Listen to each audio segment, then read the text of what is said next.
Youssef Indy, bonjour. Nous nous étions rencontrés ensemble au dernier colloque sur le Yémen, Oui, puis à la suite de ça dans l'émission Guerre et paix du Cercle des volontaires. oui. Et par la force des choses, nous nous retrouvons face à face avec grand plaisir. J'avais vraiment apprécié vos points. Merci. Jean-Maxime Corneille, tout aussi heureux de vous retrouver.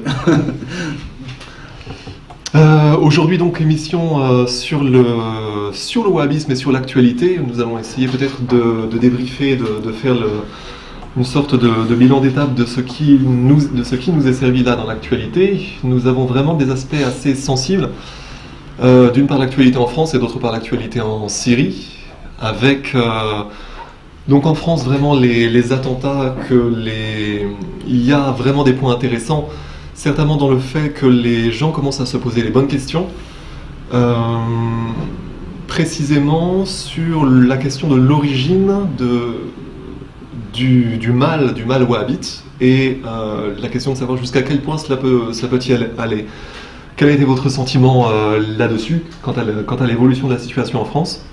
Alors, si on doit évoquer le wahhabisme, la première idée qui me vient à l'esprit, c'est le parallèle entre le wahhabisme à sa naissance et le wahhabisme à son arrivée. Je m'explique, Daesh est clairement le dernier avatar du wahhabisme.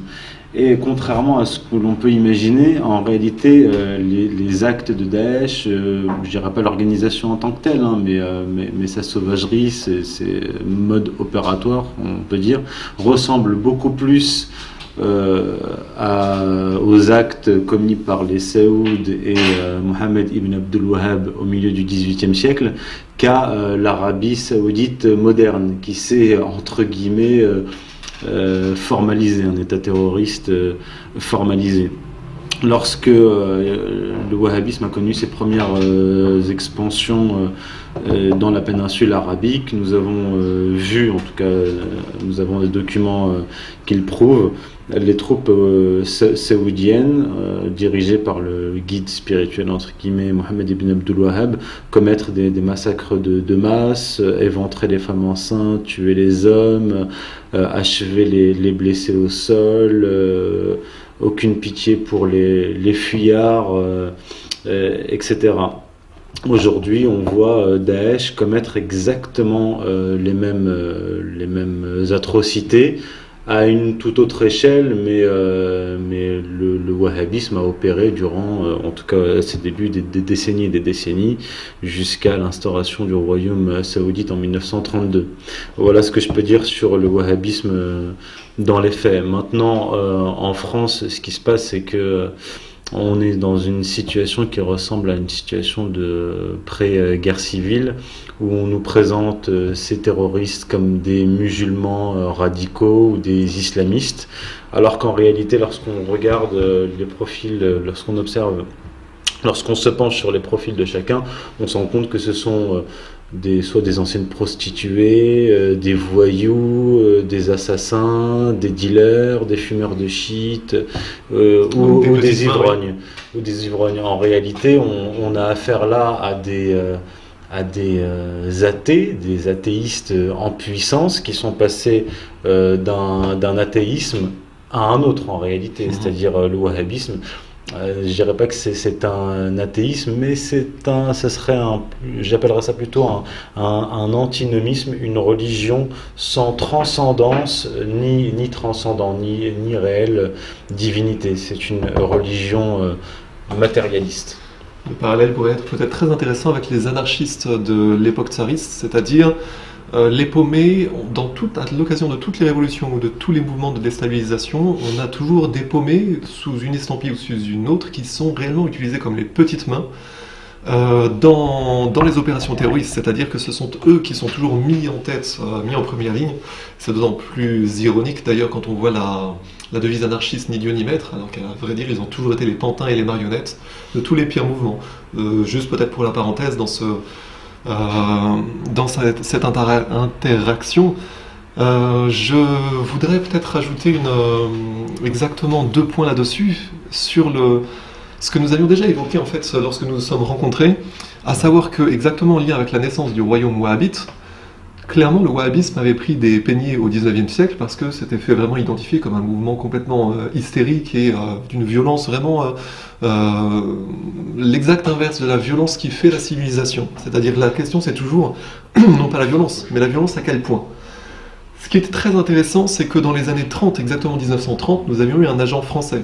À l'époque, nous avions donc l'Empire français qui était dont énormément de ressortissants étaient donc musulmans et qui allaient faire le pèlerinage de la Mecque. Oui. Nous avions eu un agent qui s'appelait Xavier de Hautecloque. D'ailleurs, j'ai amené le livre, au moins pour la curiosité, parce que c'est une pièce historique juste pour l'arrière-plan. Il n'y a pas énormément d'éléments dedans. Néanmoins, il disait des choses fondamentales, à savoir, d'une part, d'où venait le wahhabisme, et d'autre part, dans quelle direction il allait. C'est-à-dire que il rappelait exactement le point que vous avez énoncé, c'est que le wahhabisme n'aurait eu aucun succès sans les armes, sans les moyens de transmission et sans la logistique du renseignement anglais. Ce qui nous amène, petite parenthèse, au livre de Jean-Michel Vernochet. Exactement, sur lequel on va arriver, parce qu'à la base, ce livre est réellement capital, en plus opérationnel, vraiment petit format, pour comprendre exactement le sujet clé aujourd'hui, c'est-à-dire sans 500 pages de doctrine, juste l'aspect opérationnel des choses. D'où cela vient et vers où ça va.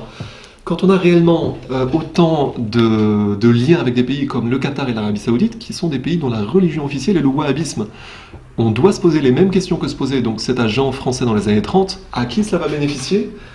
Concrètement, il disait clairement que l'instrumentalisation des pires extrémistes servait à constituer un royaume, et là il y a une actualité absolument brûlante du propos, un royaume qui, depuis l'Arabie Saoudite, allait revenir jusqu'à la Syrie.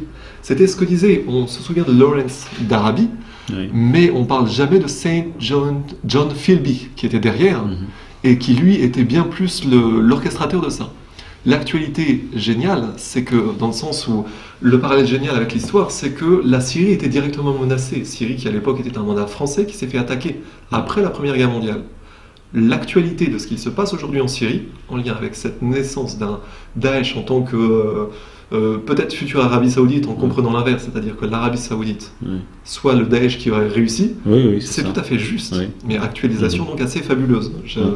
Oui, on peut faire le parallèle d'ailleurs lorsque les troupes d'élite des Saouds, qui s'appelaient les Ikhwan, lorsque les Ikhwan ont voulu conquérir l'Irak, ils avaient été stoppés net par les Britanniques. On peut vraiment faire le parallèle entre ces Ikhwan, c'est-à-dire ces fanatiques qui croyaient vraiment, c'est-à-dire qu'ils avaient adopté, ils avaient adopté le wahhabisme, c'était des wahhabites pur jus, qui y croyaient vraiment, alors que les Saouds, eux, utilisaient le wahhabisme et ses troupes en particulier à des fins politiques et géopolitiques. Alors aujourd'hui, Daesh, comme j'ai pu le signaler auparavant, est en train d'accomplir un projet qui est très ancien, le redécoupage du Proche-Orient, la destruction de l'armée syrienne et du gouvernement syrien, l'affaiblissement du Hezbollah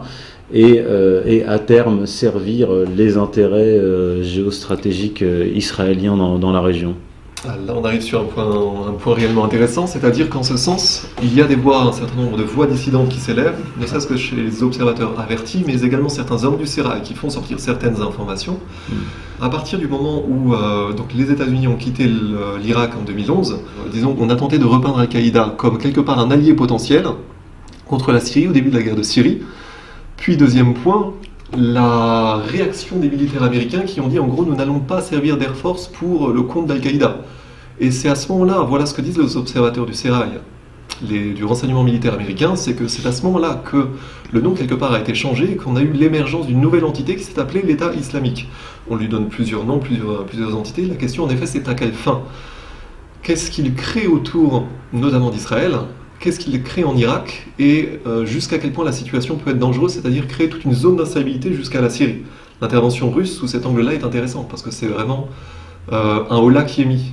Oui, alors lorsqu'on observe sur une période de courte durée l'évolution de Daesh, on ne peut pas comprendre sa raison d'exister, ses finalités géopolitiques. Et moi, je pense qu'il faut revenir à des considérations de plus longue durée, historiques et géopolitiques, et se pencher sur le plan dont je parle souvent, qui a été d'ailleurs édité chez Sigest, le plan Odeginon, que j'analyse en détail dans mon livre, que je remets en perspective, dans une perspective géopolitique et historique, pour comprendre l'origine, ou en tout cas, si on ne peut pas saisir l'origine de Daesh, sa finalité. Lorsque le plan israélien de redécoupage du Proche-Orient a été établi en 1982, puis repris par les Américains en 2002 et par le New York Times en septembre 2013, et donc lorsqu'on regarde ces cartes, on voit clairement l'Irak est divisé en plusieurs États, un État sunnite, chiite, un État kurde. Une balkanisation de la zone, oui. De l'Irak, de la Syrie en 4 États, etc. Ça, je l'ai déjà dit à plusieurs reprises. Et ce qu'explique Odeginon, c'est qu'il dit donc l'objectif d'Israël sur la longue durée, c'est de faire donc de l'État d'Israël un État impérial dans la région. Pour ce faire, nous devons faire éclater les États proches d'Israël, en particulier l'Irak et la Syrie. Mais la guerre d'Irak, qui a été motivée par le lobby pro-israélien en 2003, n'a pas pu accomplir ce projet immédiatement. Il a fallu déjà en Irak opposer sunnites et chiites, ce qui n'était pas, contrairement à ce qu'on pense, une évidence. Lorsque les Américains ont fait sauter l'État baathiste, ils ont mis en place un pouvoir chiite corrompu, qui n'était pas du tout pro-iranien, mais plutôt pro-américain, et pour attiser la haine et la frustration des sunnites envers les chiites. Et ce qu'on sait depuis peu, c'est que le noyau dur de Daesh est composé d'anciens généraux baathistes irakiens qui sont en train de prendre leur revanche. On nous dit prendre leur revanche contre les États-Unis, mais en réalité, ils prennent surtout leur revanche contre les chiites. Mais il faudrait savoir qui donne les ordres à ces généraux, qui les paye, d'où vient l'armement de Daesh, etc., etc.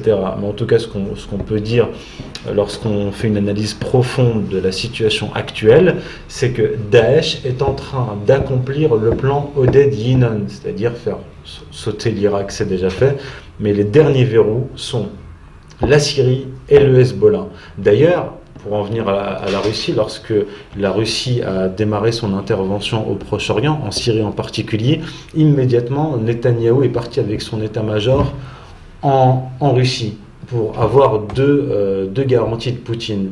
La première, c'est qu'il pourrait, lui, Israël, continuer à bombarder à intervalles réguliers la Syrie. Et la deuxième garantie, c'est que les armes russes livrées à l'armée syrienne ne tombent pas entre les mains du Hezbollah. On a plusieurs dynamiques qui s'entrechoquent. Il était vraiment fondamental de rappeler que ces choses-là se comprennent à 50 ans et pas à 5 ans. C'est vraiment la constante des vraies dynamiques géopolitiques. Avec une vision de journaliste, on ne peut absolument pas comprendre et à la limite, on va surréagir sur l'instant. Il faut vraiment être à la fois pragmatique, mais également avoir vraiment le recul du temps long.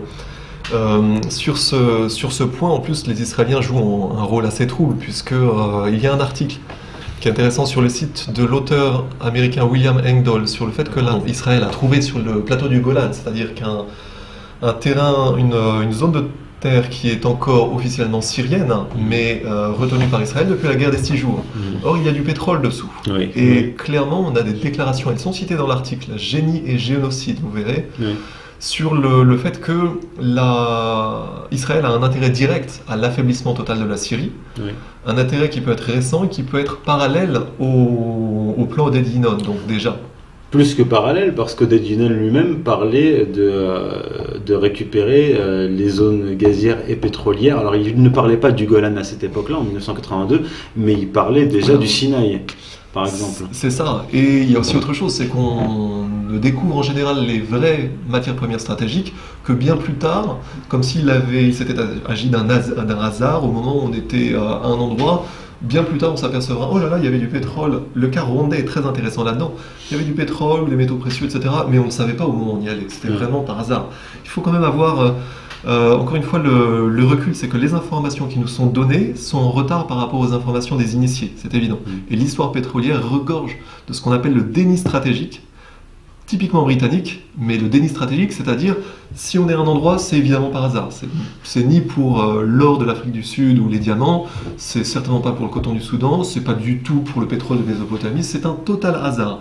Donc avoir ce recul donc, concernant les matières premières stratégiques, en marge donc de l'aspect messianique justement concernant le Grand Israël, et surtout bien opposer ça au personnel donc, qui font vraiment du terrain, et notamment les militaires, notamment le renseignement militaire, où on assiste quand même à des alliances assez curieuses, qui sont beaucoup moins caricaturales. C'est-à-dire que même le renseignement militaire israélien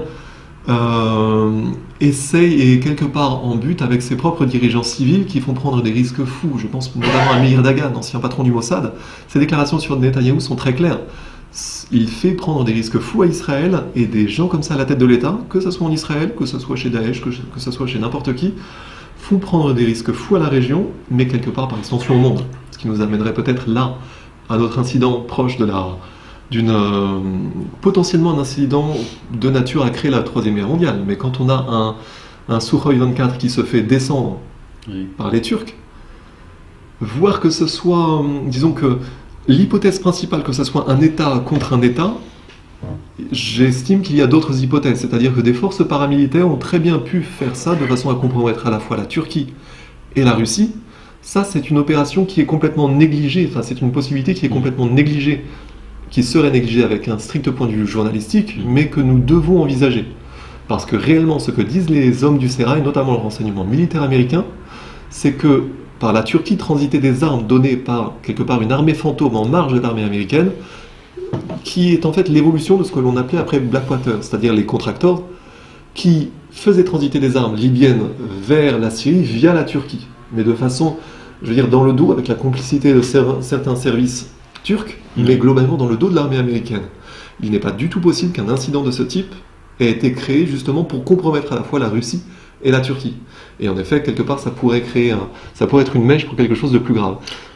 Alors l'autre interprétation qu'on peut avoir, qui n'entre pas en contradiction avec la vôtre, c'est que la Turquie fait, comme j'ai pu le dire, le boulot, le travail pour le compte des États-Unis, de Daesh, mais de manière plus cachée, plus occulte, d'Israël, parce que l'intervention russe, comme vous l'avez déjà dit, pose un énorme problème sur le plan géostratégique au Proche-Orient. Si la Russie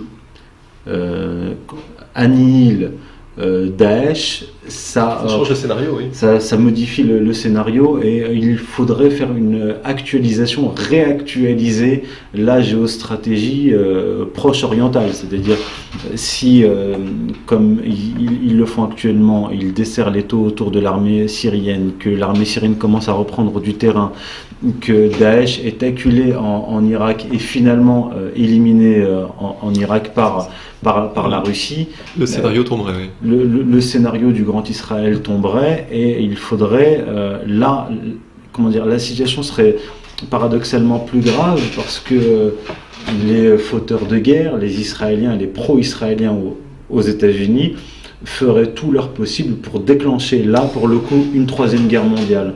Vous pensez que les deux incidents, parce qu'on parle de l'incident du Sukhoi, mais juste avant, un autre avion russe, cette fois civil, s'est fait descendre dans le Sinaï.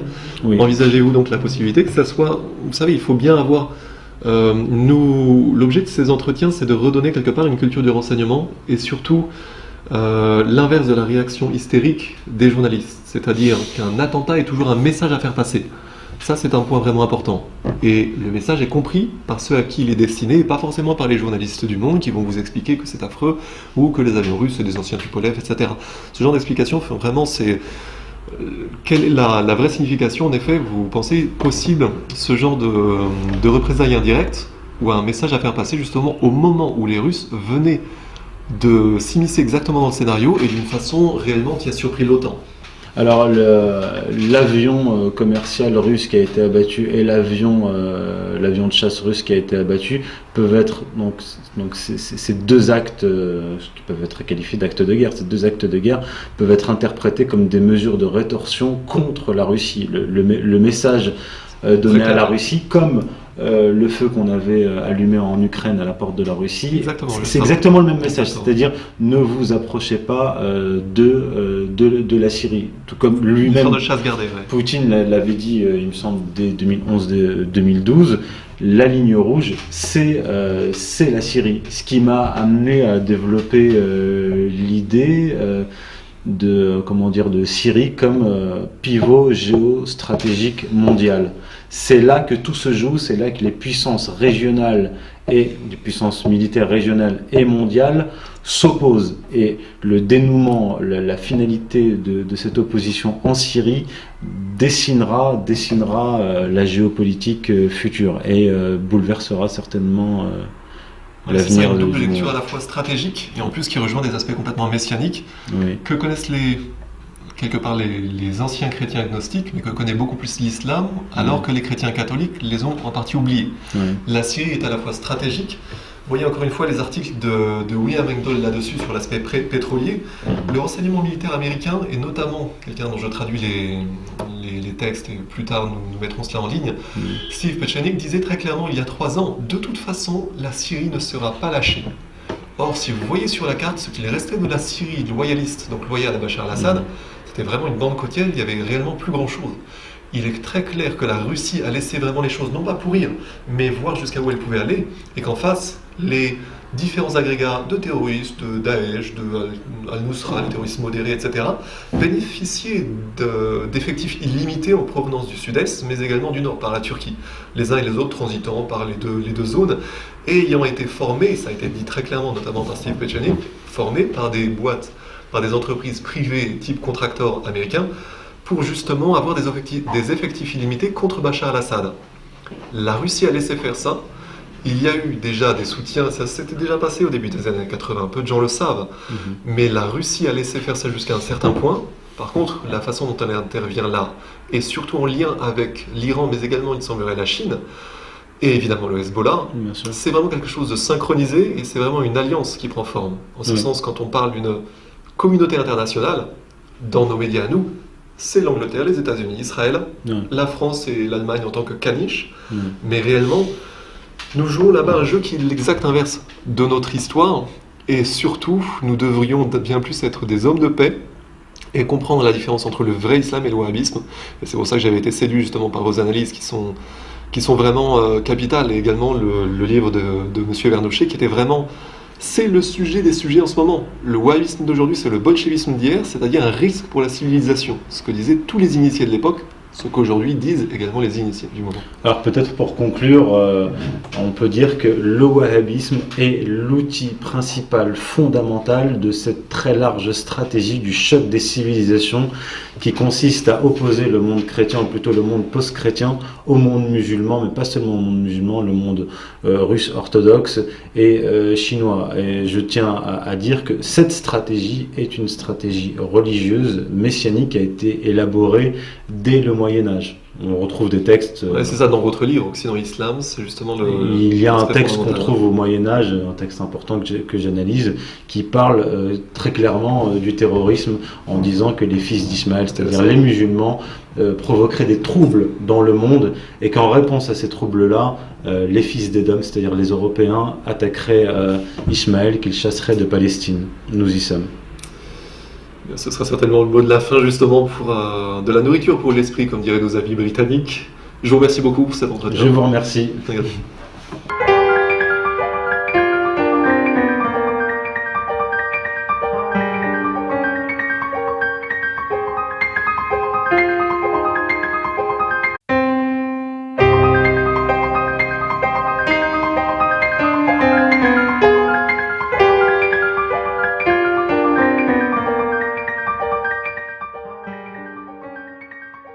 Youssef Indy, bonjour. Nous nous étions rencontrés ensemble au dernier colloque sur le Yémen, puis à la suite de ça dans l'émission Guerre et Paix du Cercle des Volontaires.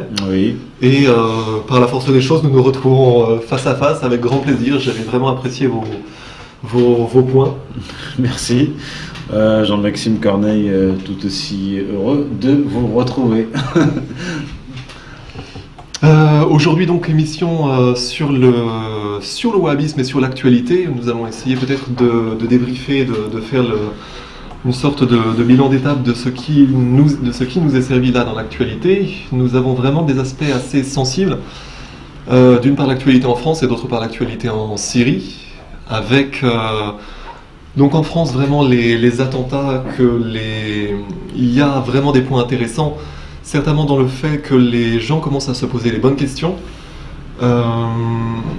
précisément sur la question de l'origine du mal wahhabite et la question de savoir jusqu'à quel point cela peut-y aller.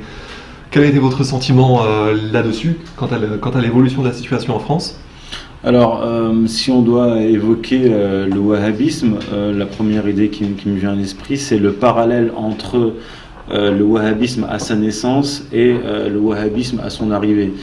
Je m'explique, Daesh est clairement le dernier avatar du wahhabisme.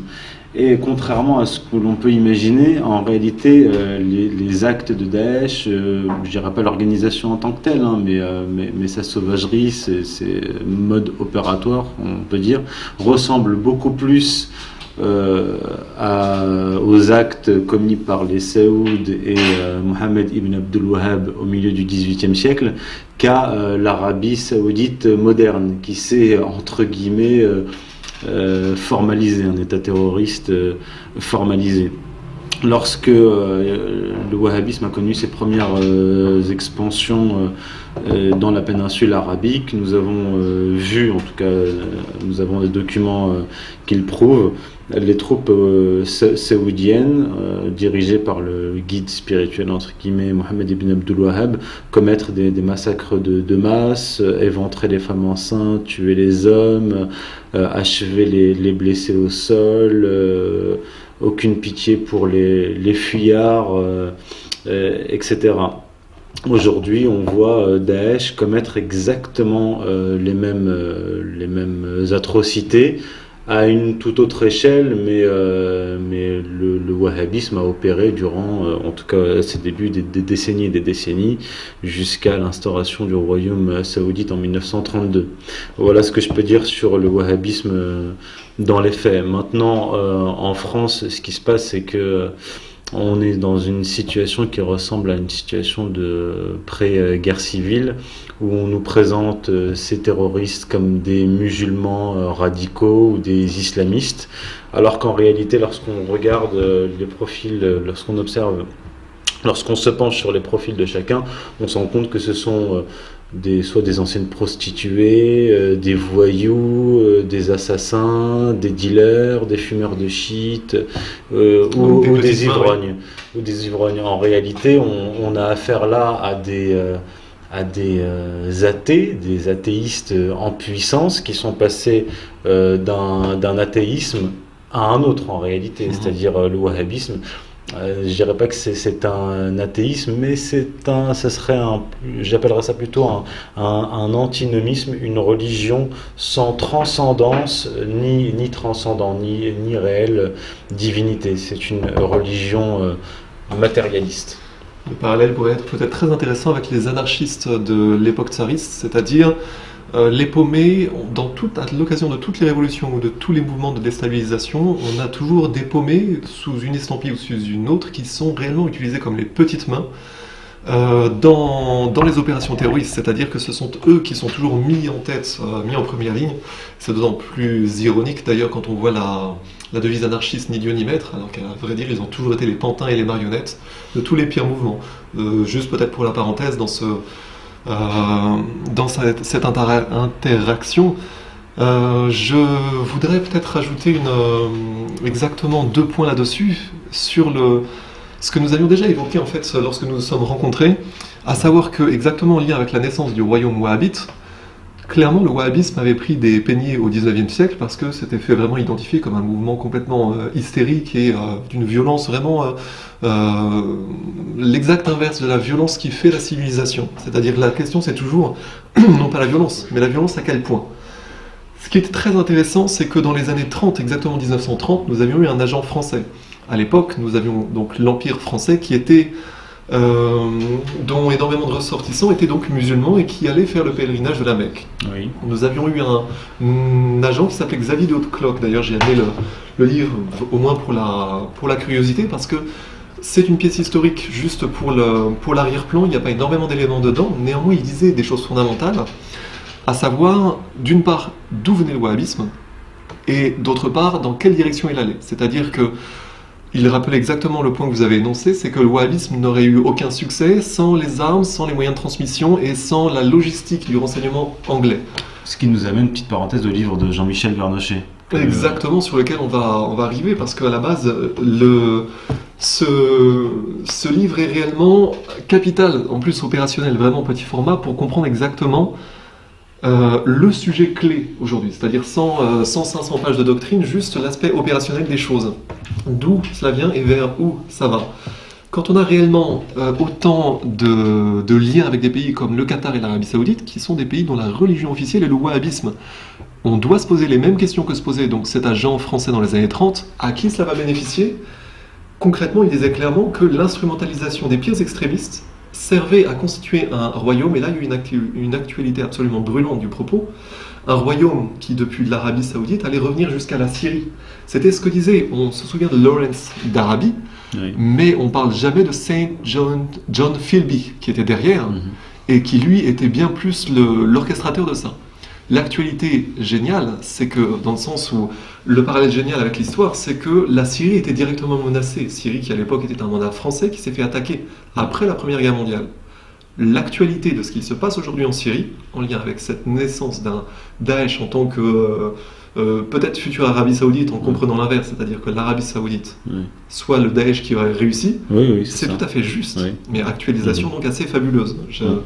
Oui, on peut faire le parallèle d'ailleurs lorsque les troupes d'élite des Saouds, qui s'appelaient les Ikhwan, lorsque les Ikhwan ont voulu conquérir l'Irak, ils avaient été stoppés net par les Britanniques. On peut vraiment faire le parallèle entre ces Ikhwan, c'est-à-dire ces fanatiques qui croyaient vraiment, c'est-à-dire qu'ils avaient adopté, ils avaient adopté le wahhabisme, c'était des wahhabites pur jus, qui contre les chiites, mais il faudrait savoir qui donne les ordres à ces généraux, qui les paye, d'où vient l'armement de Daesh, etc., etc. Mais en tout cas, ce qu'on peut dire lorsqu'on fait une analyse profonde de la situation actuelle, c'est que Daesh est en train d'accomplir le plan Oded Yinon, c'est-à-dire faire sauter l'Irak, c'est déjà fait, mais les derniers verrous sont la Syrie et le Hezbollah. D'ailleurs, pour en venir à la Russie, lorsque la Russie a démarré son intervention au Proche-Orient, en Syrie en particulier, immédiatement, Netanyahou est parti avec son état-major en Russie pour avoir deux garanties de Poutine. La première, c'est qu'il pourrait, lui, Israël, continuer à bombarder à intervalles réguliers la Syrie. Et la deuxième garantie, c'est que les armes russes livrées à l'armée syrienne ne tombent pas entre les mains du Hezbollah. On a plusieurs dynamiques qui s'entrechoquent. Il était vraiment fondamental de rappeler que ces choses-là se comprennent à 50 ans et pas à 5 ans. C'est vraiment la constante des vraies dynamiques géopolitiques. Avec une vision de journaliste, on ne peut absolument pas comprendre et à la limite, on va surréagir sur l'instant. Il faut vraiment être à la fois pragmatique, mais également avoir vraiment le recul du temps long.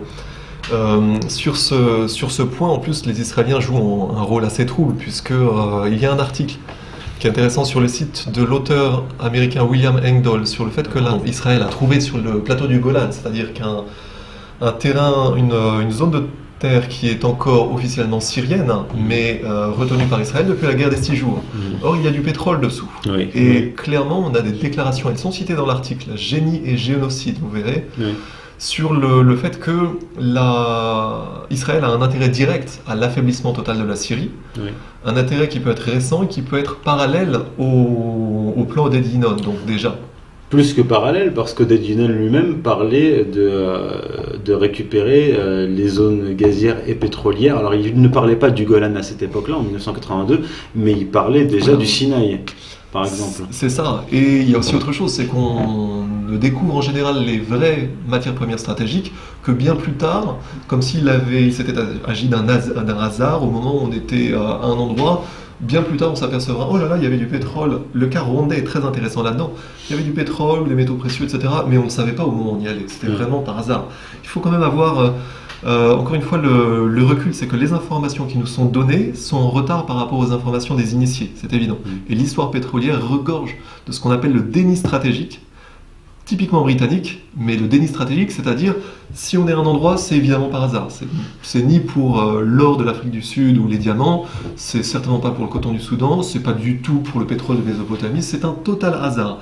Donc avoir ce recul donc, concernant les matières premières stratégiques, en marge donc de l'aspect messianique justement concernant le Grand Israël, et surtout bien opposer ça aux personnels donc, qui font vraiment du terrain, et notamment les militaires, notamment le renseignement militaire, où on assiste quand même à des alliances assez curieuses, qui sont beaucoup moins caricaturales. C'est-à-dire que même le renseignement militaire israélien essaye, et quelque part en but avec ses propres dirigeants civils qui font prendre des risques fous. Je pense notamment à Meir Dagan, ancien patron du Mossad. Ses déclarations sur Netanyahou sont très claires. Il fait prendre des risques fous à Israël, et des gens comme ça à la tête de l'État, que ce soit en Israël, que ce soit chez Daesh, que ce soit chez n'importe qui, font prendre des risques fous à la région, mais quelque part par extension au monde. Ce qui nous amènerait peut-être là à notre incident proche potentiellement un incident de nature à créer la Troisième Guerre mondiale. Mais quand on a un Sukhoi 24 qui se fait descendre par les Turcs, voir que ce soit, disons que l'hypothèse principale que ce soit un État contre un État, j'estime qu'il y a d'autres hypothèses, c'est-à-dire que des forces paramilitaires ont très bien pu faire ça de façon à compromettre à la fois la Turquie et la Russie. Ça, c'est une opération qui est complètement négligée, enfin c'est une possibilité qui est complètement négligée, qui serait négligée avec un strict point de vue journalistique, mais que nous devons envisager. Parce que réellement, ce que disent les hommes du Sérail, notamment le renseignement militaire américain, c'est que par la Turquie transitait des armes données par, quelque part, une armée fantôme en marge de l'armée américaine, qui est en fait l'évolution de ce que l'on appelait après Blackwater, c'est-à-dire les contractors qui faisaient transiter des armes libyennes vers la Syrie via la Turquie, mais de façon, je veux dire, dans le dos, avec la complicité de certains services turcs, mais globalement dans le dos de l'armée américaine. Il n'est pas du tout possible qu'un incident de ce type ait été créé justement pour compromettre à la fois la Russie et la Turquie. Et en effet, quelque part, ça pourrait être une mèche pour quelque chose de plus grave. Alors l'autre interprétation qu'on peut avoir, qui n'entre pas en contradiction avec la vôtre, c'est que la Turquie fait, comme j'ai pu le dire, le boulot, le travail pour le compte des États-Unis, de Daesh, mais de manière plus cachée, plus occulte, d'Israël, parce que l'intervention russe, comme vous l'avez déjà dit, pose un énorme problème sur le plan géostratégique au Proche-Orient. Si la Russie annihile Daesh, ça change le scénario, oui. Ça modifie le scénario, et il faudrait faire une actualisation, réactualiser la géostratégie proche-orientale. C'est-à-dire, si, comme ils le font actuellement, ils desserrent l'étau autour de l'armée syrienne, que l'armée syrienne commence à reprendre du terrain, que Daesh est acculé en Irak et finalement éliminé en Irak par la Russie. Le scénario tomberait, oui. Le scénario du Grand Israël tomberait, et il faudrait la situation serait paradoxalement plus grave, parce que les fauteurs de guerre, les Israéliens, les pro-israéliens aux États-Unis, feraient tout leur possible pour déclencher là, pour le coup, une troisième guerre mondiale. Vous pensez que les deux incidents, parce qu'on parle de l'incident du Sukhoi, mais juste avant, un autre avion russe, cette fois civil, s'est fait descendre dans le Sinaï. Oui. Envisagez-vous donc la possibilité que ça soit... Vous savez, il faut bien avoir... l'objet de ces entretiens, c'est de redonner quelque part une culture du renseignement, et surtout l'inverse de la réaction hystérique des journalistes. C'est-à-dire qu'un attentat est toujours un message à faire passer. Ça, c'est un point vraiment important. Et le message est compris par ceux à qui il est destiné, et pas forcément par les journalistes du Monde qui vont vous expliquer que c'est affreux, ou que les avions russes, c'est des anciens Tupolev, etc. Ce genre d'explication, vraiment, c'est...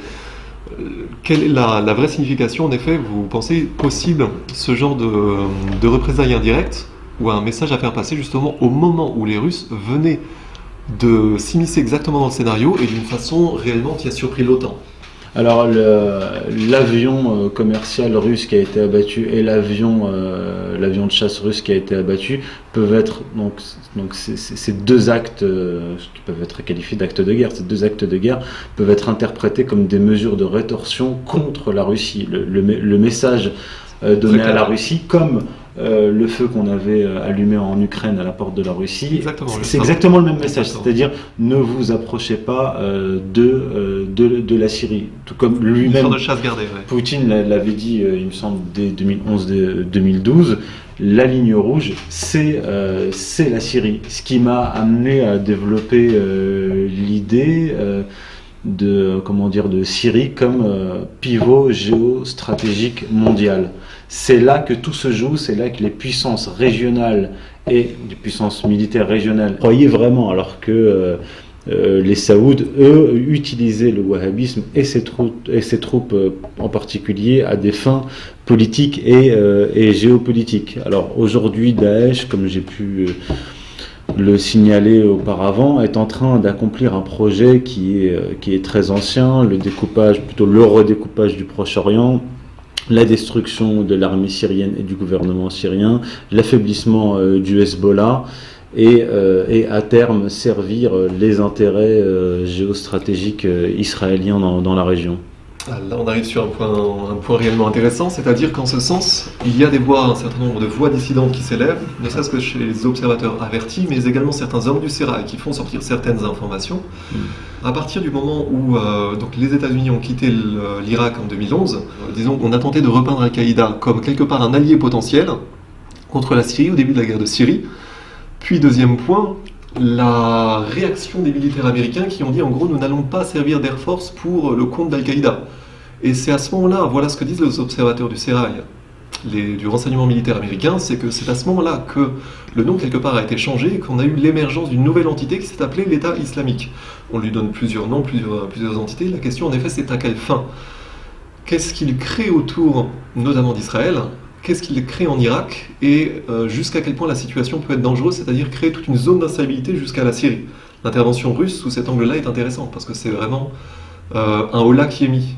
Oui, alors lorsqu'on observe sur une période de courte durée l'évolution de Daesh, on ne peut pas comprendre sa raison d'exister, ses finalités géopolitiques. Et moi je pense qu'il faut revenir à des considérations de plus longue durée, historiques et géopolitiques, et se pencher sur le plan dont je parle souvent, qui a été d'ailleurs édité chez Sigest, le plan Odeginan, que j'analyse en détail dans mon livre, que je remets en perspective, dans une perspective géopolitique et historique, pour comprendre l'origine, ou en tout cas, si on ne peut pas saisir l'origine de Daesh, sa finalité. Lorsque le plan israélien de redécoupage du Proche-Orient a été établi en 1982, puis repris par les Américains en 2002 et par le New York Times en septembre 2013, et donc lorsqu'on regarde ces cartes, on voit clairement l'Irak est divisé en plusieurs États, un État sunnite, chiite, un État kurde. Une balkanisation de la zone, oui. De l'Irak, de la Syrie en 4 États, etc. Ça, je l'ai déjà dit à plusieurs reprises. Et ce qu'explique Odeginan, c'est qu'il dit l'objectif d'Israël sur la longue durée, c'est de faire de l'État d'Israël un État impérial dans la région.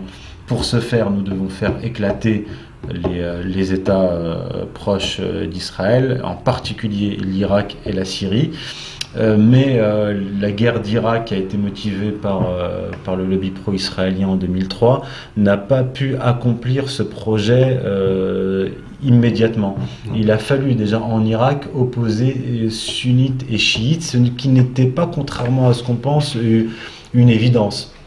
Lorsque les Américains ont fait sauter l'État baathiste, ils ont mis en place un pouvoir chiite corrompu, qui n'était pas du tout pro-iranien, mais plutôt pro-américain, et pour attiser la haine et la frustration des sunnites envers les chiites.